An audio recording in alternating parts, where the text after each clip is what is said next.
So Twitter's deciding to be a bitch right now.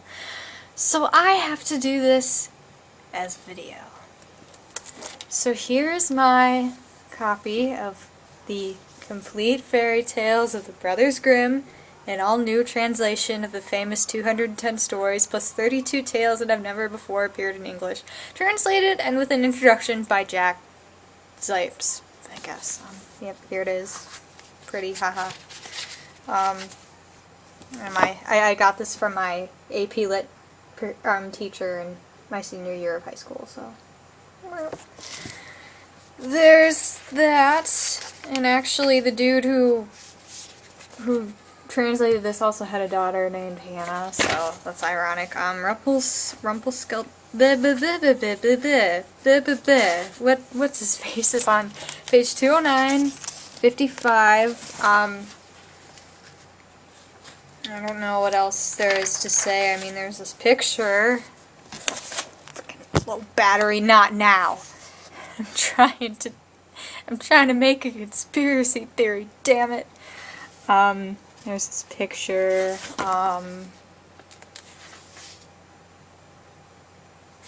That's not very long. Maybe I should just read it. Once upon a time, there was a miller who was poor, but he had a beautiful daughter. Now it happened that he was talking with the king one time, and in order to make himself seem important, he said to the king, "I have a daughter who can spin straw into gold." What a dumbass. "That is an art that pleases me," the king replied. "If your daughter is as talented as you say, then bring her to my castle tomorrow, and I'll put her to a test." When the maiden was brought to him, he led her into a room that was filled with straw. There he gave her a spinning wheel and spindle and said, "Now get to work. If you don't spin the straw into gold by morning, then you must die." Oh my god. Okay. That escalated quickly. Then he locked the door himself, and she remained inside all alone. Tear, tear. The miller's poor daughter sat there feeling close to her wit's end, for she knew nothing about spinning straw into gold, and her fear grew greater and greater. Sounds like me. When she began to weep, the door suddenly opened, and a little man entered. "Good evening, Mistress Miller. Why are you weeping so?" "Oh," answered the maiden, "I'm supposed to spin straw into gold, and I don't know how." The little man then asked, "What will you give me if I spin it for you?" "My necklace," the maiden said. "What? What's he gonna do with a necklace? Eat it?" Oh, whatever. Maybe it's one of those, like, pasta necklaces you make in the 2nd grade. I don't know. The little man took the necklace and sat down at the wheel, and whiz, whiz, whiz, 3 times round the spool was full. Then he inserted another one, and whiz, whiz, whiz, the second was full. And so it went until morning, when all the straw was spun, and all the spools were filled with gold. The king appeared right at sunrise, and when he saw the gold he was surprised and pleased, but his heart grew even greedier. What a douche. He locked the miller's daughter in another room that was even larger than the first, and ordered her to spin all the straw into gold if she valued her life. Okay. The maiden did not know what to do and began to weep. Okay. Once again the door opened, and the little man appeared and asked, "What will you give me if I spin the straw into gold for you?" "The ring from my finger," answered the maiden. "Are you proposing?" The little man took the ring, began to work away at the wheel again, and by morning he had spun all the straw into shining gold. The king was extremely pleased by the sight, but his lust for gold was still not satisfied. Seriously, this dude is a greedy douche. Good lord. So he had the miller's daughter brought into an even larger room filled with straw and said to her, "You must spin all this into gold tonight. If you succeed, you shall become my wife." Yeah, I threatened to kill you twice, but now if you can do it again, we're gonna get married, because apparently I'm greedy and I'm also horny. Okay. Strange people in these.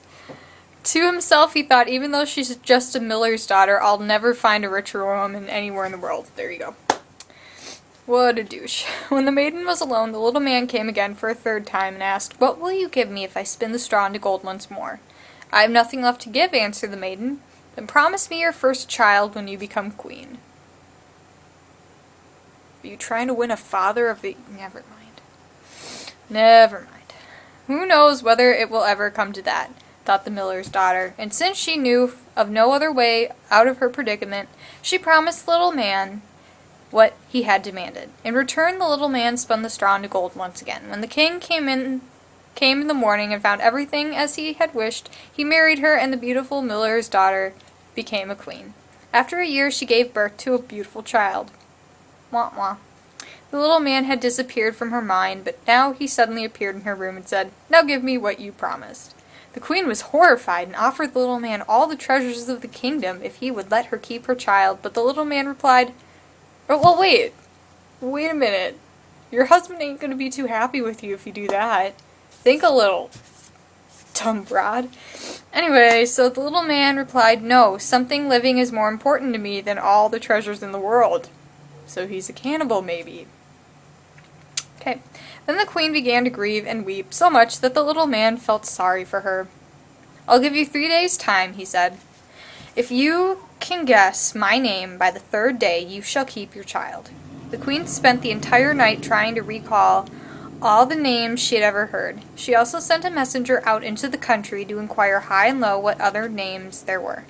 On the following day, when the little man appeared, she began with Casper, Melchior, Bowser, Pokemon names, and then repeated all the names she knew, one after the other, but to all of them the little man said, "That's not my name.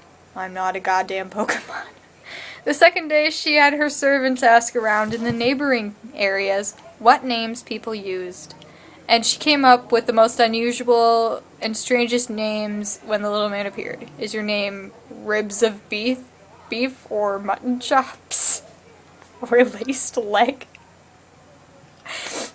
Are you assuming his parents were hungry when they named him?" But he always replied, "That's not my name." On the 3rd day, the messenger returned and reported, "I couldn't find a single new name, but as I was climbing a high mountain at the edge of the forest where the fox and the hare say goodnight to each other..." Okay, why is that important? "I saw a small cottage, and in front of the cottage was a fire, and around the fire danced a ridiculous little man who was hopping on one leg and screeching, 'Today I'll brew, tomorrow I'll bake, soon I'll have the queen's namesake. Oh, how hard it is to play my game, for Rumplestiltskin is my name.'" You can imagine how happy the queen was when she heard the name, and as soon as the little man entered, whatever, and asked, "What's my name, your highness?" she responded first by guessing, "Is your name Coons? No. Is it Heinz? Like the ketchup? God, I'm hungry. No. Can your name be Rumpelstiltskin?" "The devil told you, the devil told you," the little man screamed, and he stamped so ferociously with his right foot that his leg went deep into the ground up to his waist. Then he grabbed the other foot angrily with both hands and ripped himself in two. The end. Okay. So sorry about the whole Twitter thing.